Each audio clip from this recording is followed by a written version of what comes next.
Emotion. That was the word that hung over the camp that night. These men had seen friends burned alive inside tanks. But now, confronted with a hot meal from the hands of their enemies, they broke. The Texas sun bled across the horizon, painting the sky in red and gold. Smoke rose from a row of open grills, where thick-cut steaks sizzled over mesquite fire. The smell of seared beef drifted through the air, rich, intoxicating, almost cruel to men who hadn't seen real meat in years. At a long wooden table, 40 German prisoners of war sat stiff and silent, hands trembling above tin plates. A cowboy in a sweat-stained hat flipped another steak, looked at the line of men, and said, "Don't worry, boys. Nobody's going to shoot you for eating." No one laughed. The prisoners had been captured in North Africa and shipped across the ocean in steel holds that smelled of rust and despair. They'd expected punishment, starvation, maybe death. Instead, they found themselves here on a ranch in central Texas, watching their former enemies cook them a feast. Private Otto Müller, 22 years old and rail-thin from months of rations, stared at the slab of meat in front of him. It glistened with fat. He reached for his fork, then stopped. His lips moved, whispering something in German. His friend beside him, Franz Lehmann, a machinist from Hamburg, nodded slowly, eyes glassy. "It's a trick," he murmured. "They want to see what we'll do." Otto shook his head, uncertain. The cowboy on the other side of the grill caught his gaze and smiled. "Ain't no trick," he said. "You worked hard. You eat hard." The air hung thick with heat and disbelief. Someone whispered the word Americana. Another murmured steak. Then it happened. A man at the far end of the table, one of the older prisoners, tried to stand. His knees buckled. The steak slid from his plate. He collapsed face first into the dirt, his body trembling as if struck. For a moment, no one moved. Then a guard rushed forward, kneeling beside him. "He's fine," the medic said quickly, though his voice was shaken. "Just exhaustion. Maybe emotion." Emotion? That was the word that hung over the camp that night. These men had seen friends burned alive inside tanks. They'd watched cities turn to ash under Allied bombers. But now, confronted with a hot meal from the hands of their enemies, they broke. One prisoner began to cry quietly. Another muttered a prayer. Private Müller wrote later in his diary, "We were starving for more than food. We were starving for proof that mercy still existed." As the sun dropped below the horizon, the cowboys moved down the line, serving quietly. No speeches, no orders, just the sound of fire, the smell of meat, and the quiet sobs of men who'd finally stopped pretending they were strong. That night, as stars filled the sky, a U.S. officer recorded the incident in his logbook. At 1,900 hours, meals served to PW labor unit. One prisoner fainted prior to eating. Cause, severe emotional and physical fatigue. Response, calm. Camp morale unusually high. He closed the book, looked out across the ranch, and said softly, "Maybe this is how you win a war." Years later, historians would uncover his report. The barbecue that night became more than a footnote. It became a symbol. In the heart of Texas, surrounded by barbed wire and cattle fences, America had discovered something extraordinary, that compassion could break a man faster than cruelty and heal him faster too. Because in that moment, before the first bite, the war between enemies paused, and for one breathless, impossible evening, victory tasted like kindness. By 1944, the United States had become an unintentional host to one of the largest prisoner populations in history. Across 46 states, more than 425,000 Axis soldiers, mostly Germans, along with Italians and Japanese, were spread among over 500 PW camps. They came from every front, captured in North Africa, pulled from sinking U-boats, or taken after the fall of France. But few could have imagined that their final destination would be the heart of Texas cattle country. The Texas landscape stretched wide and open, dotted with barbed wire fences, dusty roads, and tall windmills turning lazily in the wind. Camps like Camp Hearn, Camp Huntsville, and Camp Hereford were surrounded not by high stone walls or watchtowers, but by endless flat land where escape seemed as futile as fighting the horizon itself. What stunned the prisoners most wasn't the security. It was the decency. According to the Geneva Convention of 1929, prisoners were to be treated humanely, fed, housed, and allowed to work. But the US went far beyond the letter of the law. Prisoners received 3 meals a day, regular medical checkups, and even opportunities to earn wages by working on farms or ranches.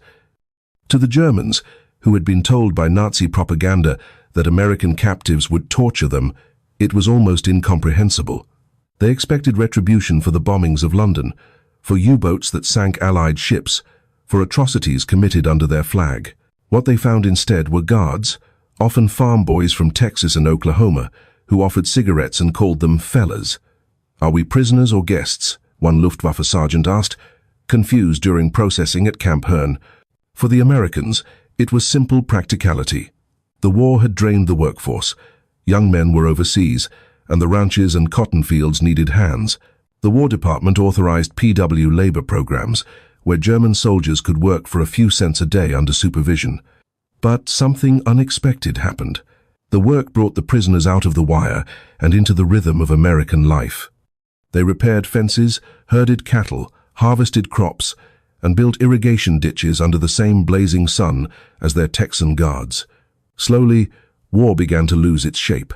Ranchers who had lost sons overseas found themselves drinking coffee beside the men who might have once aimed rifles at them.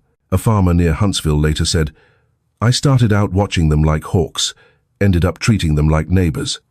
In some camps, the prisoners even formed orchestras, played soccer with American guards, and took English classes offered by local volunteers.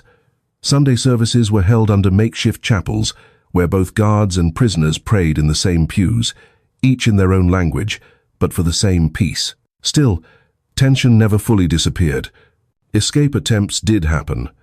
Anger and grief simmered beneath the surface. Yet on most days, something unexpected held stronger than resentment. Routine.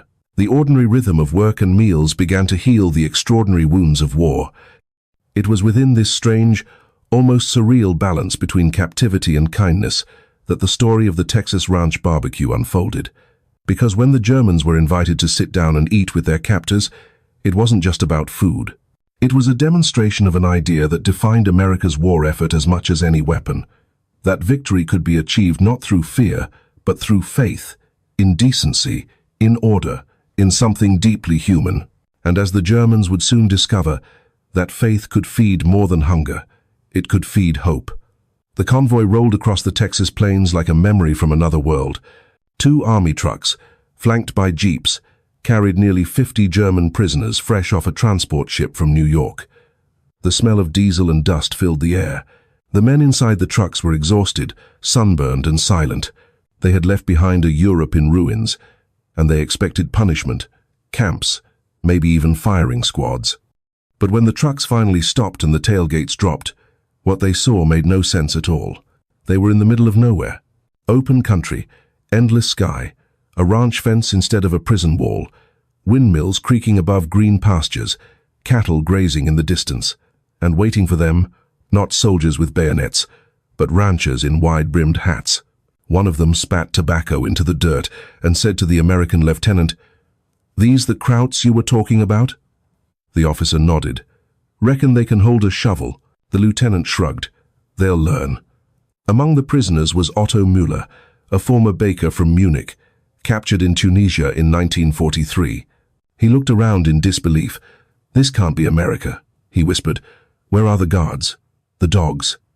A nearby soldier overheard and replied with a grin, "The dogs are too lazy out here. You run. We'll just let the sun catch you."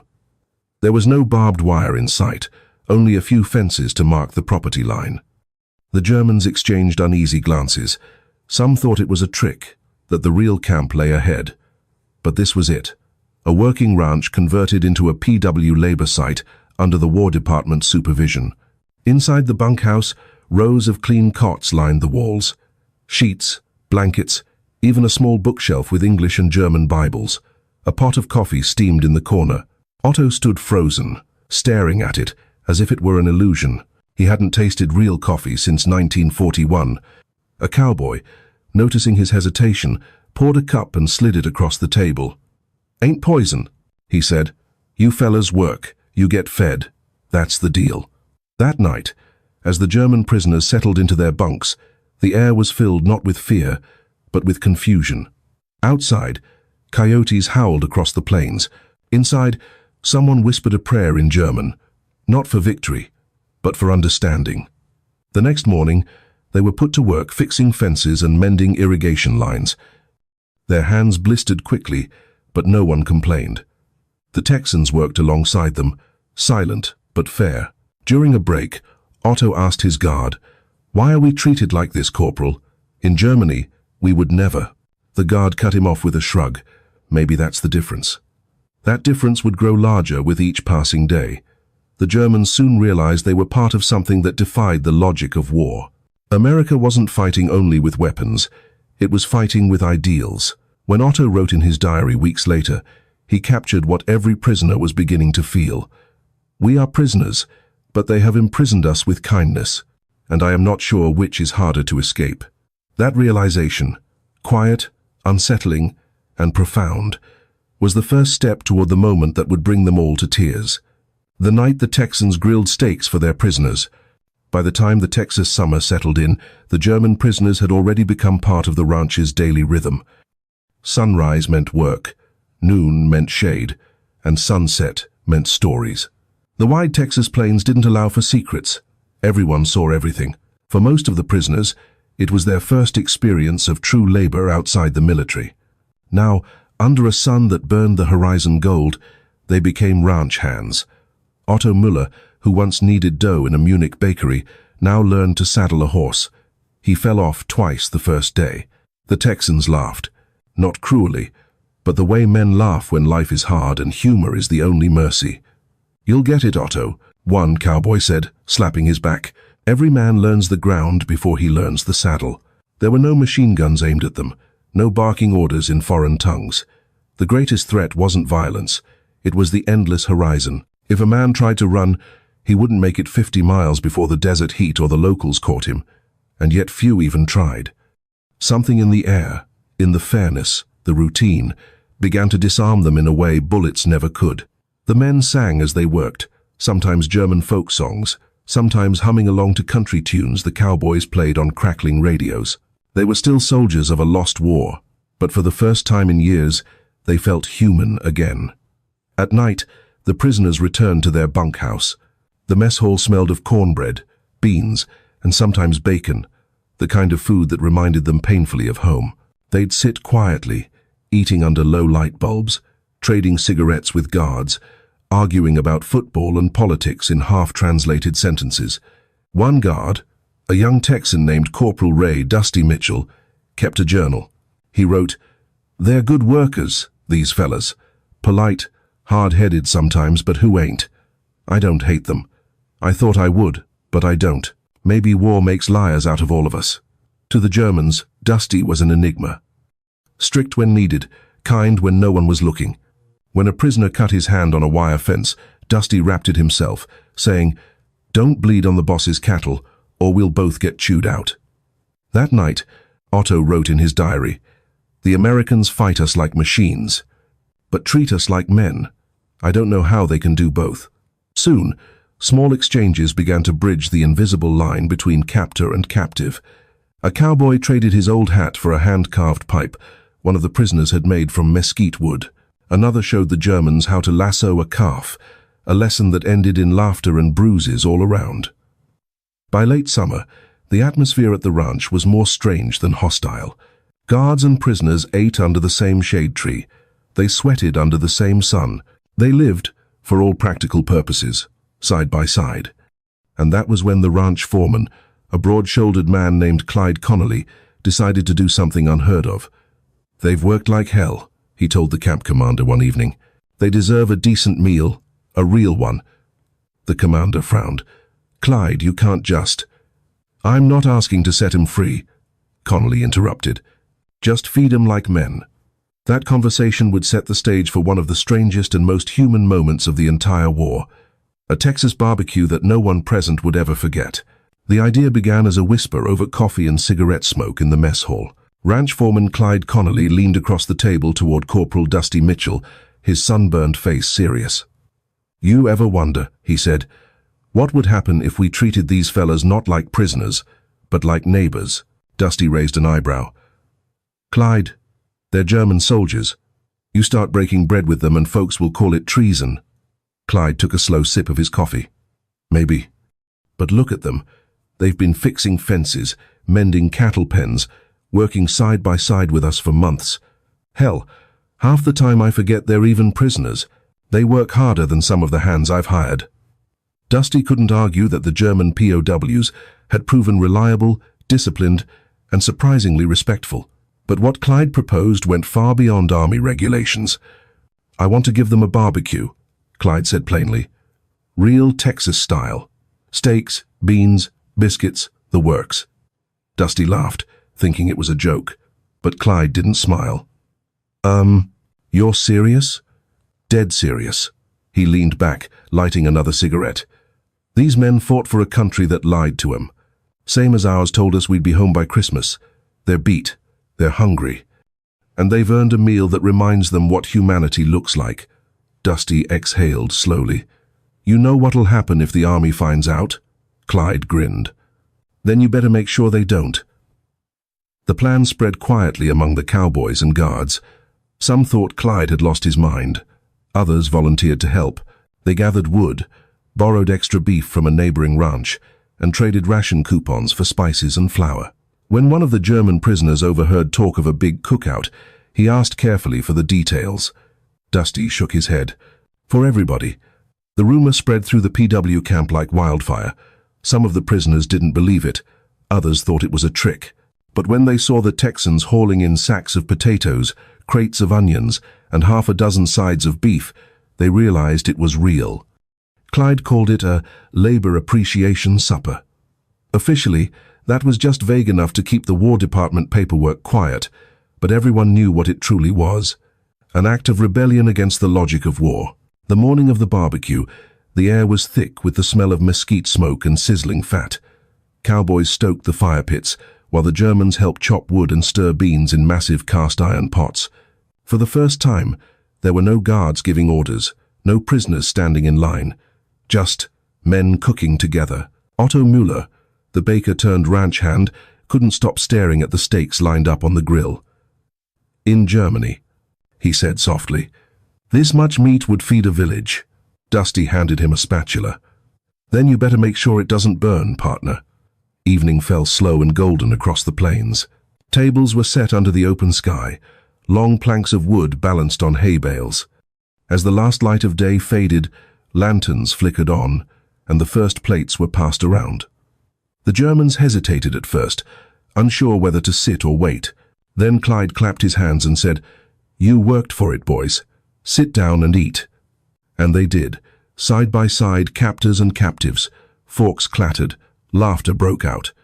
And for a few hours there was no war, no ideology, no uniforms, just men sharing food cooked over fire. Later, Dusty wrote in his journal, I think tonight we won something bigger than a battle. Maybe we remembered what winning's supposed to mean. But for some of the German prisoners, that night would be almost too much to bear, because for men who had lived through years of hunger and hate, the simple kindness of a meal would prove overwhelming. By sunset, the Texas sky had turned into a painting. Lavender clouds stretched across gold, the kind of beauty that makes even hardened men stop talking for a moment. Smoke curled up from the grills, mingling with the smell of mesquite and slow-roasting beef. The German prisoners stood quietly, their faces lit by the flicker of firelight, watching the cowboys flip steaks with practiced ease. For many of them, it was the first time they had seen such abundance since before the war.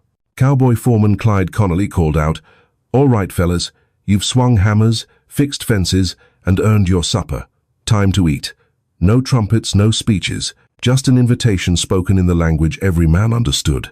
The first plates were passed down the line, thick slabs of steak, baked beans, buttered biscuits, and shockingly, a bottle of Coca-Cola shared between two men. The POWs hesitated. Was this some kind of test? Otto Müller, standing near the fire, looked at the plate in his hands like it was a sacred object. I can't, he murmured to Dusty Mitchell, the young Texan guard beside him. Not yet. You worked for it, Otto. You eat. Otto shook his head. You don't understand. We've eaten so little. My stomach, it might not remember. A few feet away, another prisoner, a thin man named Klaus Richter, stared down at his steak and began to tremble. His hands shook until the fork fell from his fingers and clattered against the tin plate. Then, without warning, he sat down hard on the ground and began to sob. The camp went silent. The fire crackled. A coyote howled somewhere beyond the fence, and everyone froze. Even the cowboys didn't move. Dusty crouched down beside him. "Hey now," he said softly, unsure what else to do. Klaus lifted his face, streaked with tears and dirt. "I don't deserve this," he whispered. "We were told Americans would hate us, that you'd make us starve. Why are you doing this?" Clyde Connolly stepped forward, wiping his hands on a rag. "Because you're men," he said, "and men ought to eat, no matter which flag they fought for." For a moment, nobody spoke.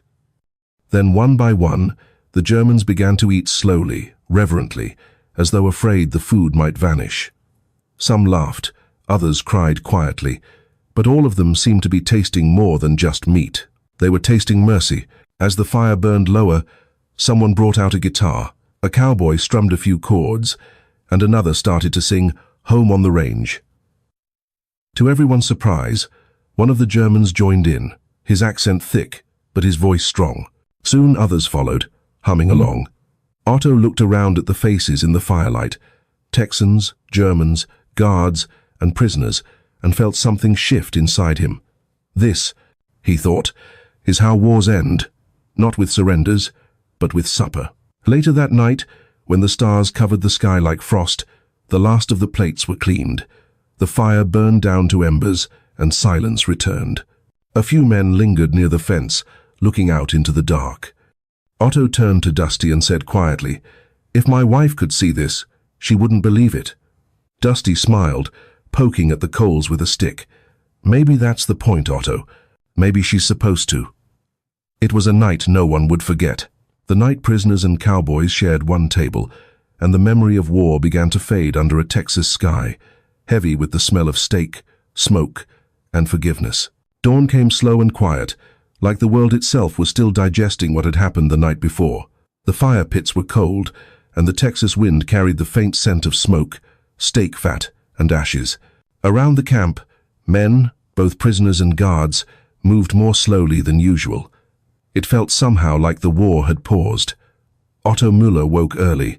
He stepped outside the barracks barefoot, the dry earth cool beneath his feet. Across the yard he saw Clyde Connolly and Dusty Mitchell already working, feeding the horses. He hesitated, then walked toward them. Clyde nodded without turning. "Morning, Otto. Sleep any?" Otto smiled faintly. "A little. My stomach still thinks last night was a dream." Clyde chuckled. "You fellas cleaned those plates better than the coyotes could have." Otto lowered his eyes. It wasn't just the food, it was what it meant. Clyde wiped his hands on his jeans, leaned against the fence, and looked at him. "What did it mean to you?" Otto paused. His English wasn't perfect, but his heart spoke clearly. "In Germany, we were told America was a land of greed and chaos, that you people were soft. Last night I saw something else. I saw men who win wars without hatred." Clyde didn't answer right away. He spat into the dirt and said softly, "Maybe we ain't all that different, Otto. Just lucky enough to be born on this side of the ocean." A moment of quiet passed between them. Then Otto said almost to himself, "You gave us more than a meal. You gave us back our dignity." Inside the barracks, the other prisoners were stirring. Some were still talking about the barbecue.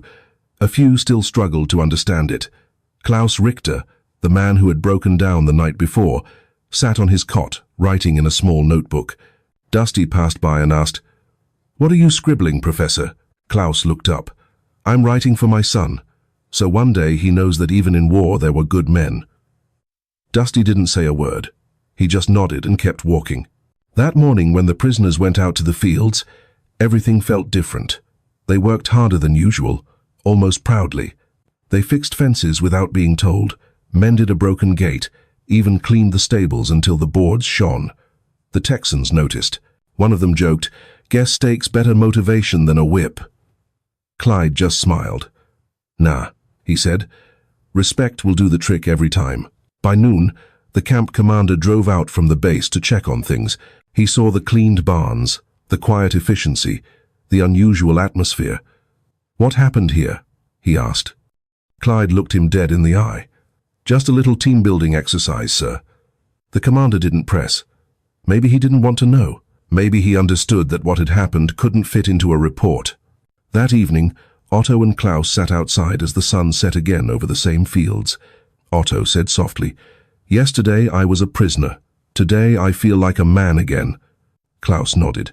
"Do you think they'll remember us?" Otto smiled, watching Dusty lead a horse back toward the barn. "I think they already do." The war would still rage across oceans and continents.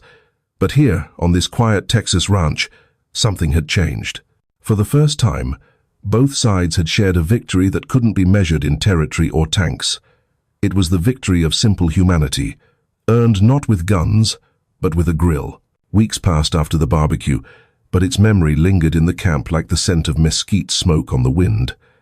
Work continued, mending fences, feeding cattle, fixing roofs, but everything felt lighter now.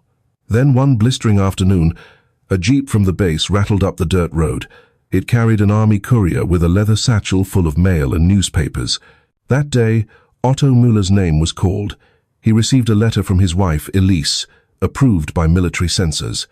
"We are alive. The bakery was destroyed in the bombing, but we rebuild slowly. The children are safe. The city burns, but we have hope." He read the lines again and again until the ink blurred. Holding proof that she lived, he felt both joy and guilt. Later that evening, he found Dusty Mitchell near the barn. "My wife," Otto said softly. "She lives," Dusty smiled. "That's good news, Otto. You ought to celebrate." Otto looked away. "Celebrate? I am here. She is there. My children grow without me. How do you celebrate that?" Dusty leaned on the fence post. "You can't fix where you are, Hans, but you can decide what kind of man you'll be when you get home." "Finally," Otto said, "maybe that's what last night was about. The barbecue. You showed us who we could be when the war is over." Meanwhile, in the bunkhouse, Klaus Richter received a newspaper clipping sent by his brother from Berlin. The headline read, "Berlin endures 1,000th air raid." The images were unmistakable, streets reduced to rubble. Klaus passed the paper to Otto, who read it slowly, then folded it in silence. "You see," Klaus whispered, "while we eat steak and drink Coca-Cola, our people starve." Otto stared at the floor. "And maybe that's why we must remember this place, not for what it gave us, but for what it taught us." That night, as the camp settled, Clyde Connolly gathered a few of the Texans by the fire. "You know," he said, "these fellas will go home one day. When they do, I hope they tell their folks that not all Americans carry guns. Some just carry good sense," Dusty added, "or a spatula." But inside the barracks, the Germans weren't laughing. They were thinking about the kindness they'd seen, the contradictions of war, and what awaited them when they finally went home. Otto wrote one last line in his notebook before lights out. "America taught me that strength is not what breaks a man. It's what feeds him." The next morning, he closed the notebook, placed it carefully under his cot, and went out to work. The morning the news broke, the sky over the Texas plains was cloudless and still. The German High Command has surrendered unconditionally. The war in Europe is over. Out in the fields, the prisoners worked as usual, unaware that their country had just fallen. Dusty Mitchell rode out to them on horseback. He dismounted and called out, "Otto, you and the others, come here a minute." Dusty held the brim of his hat in his hands. "It's done," he said quietly. "Germany surrendered this morning." Some men just stared. Otto felt his legs go weak. Klaus Richter crossed himself. Dusty said, "I'm sorry, fellas. I know that's hard to hear." Otto looked up at him and asked, "What happens to us now?" Dusty put his hat back on. "You'll go home soon, I reckon. But until then, nothing changes. You're still men, and we still got work to do." That night, the camp was quieter than usual. Otto opened his diary and wrote, "The fatherland is gone. The Reich has fallen. But tonight, I do not feel anger, only relief. The war has taken everything, and still these men feed us. Perhaps that is victory. Bill Connolly and Dusty stayed up late. You think they'll hate us now knowing they lost? Bill asked. Dusty shook his head. No, I think they'll remember how we treated them when they did. The next morning, Otto approached Dusty with something wrapped in cloth. A gift, he said simply. Dusty unwrapped it to find a small carving. A horse roughly shaped from mesquite wood, its mane flowing, its legs stretched as if in mid-gallop. You made this? Dusty asked. Otto nodded. From the fence post we fixed together. A reminder, maybe that not every battle is fought with bullets. Dusty smiled, tucking the carving into his pocket. Reckon I'll keep that. Later that week, the ranch received orders to prepare the prisoners for transport back to the main camp. Their time in Texas was ending. But before they left, Clyde insisted on one final gesture. He brought out a crate of Coca-Cola bottles and handed one to every man. To peace, he said simply. The Germans raised their bottles. Otto whispered, to Texas, and took a long, slow drink. Weeks later, the German prisoners boarded a convoy of trucks bound for the rail depot. The Texas sun burned bright over the fields where they had worked. Otto Müller carried his diary, heavier with memories than belongings. As the trucks rumbled down the dusty road, Otto looked back one last time. In his heart he felt both loss and gratitude. The convoy reached the train yard by evening. Clyde Connolly and Dusty Mitchell stood by the gate as the prisoners were loaded aboard. There were no speeches, no salutes, just quiet handshakes. Otto stepped forward, extending his hand to Dusty. You taught me more than war ever could, he said. Dusty smiled. You ain't the first fellow to say that. Otto pulled a folded photograph of his family from his pocket.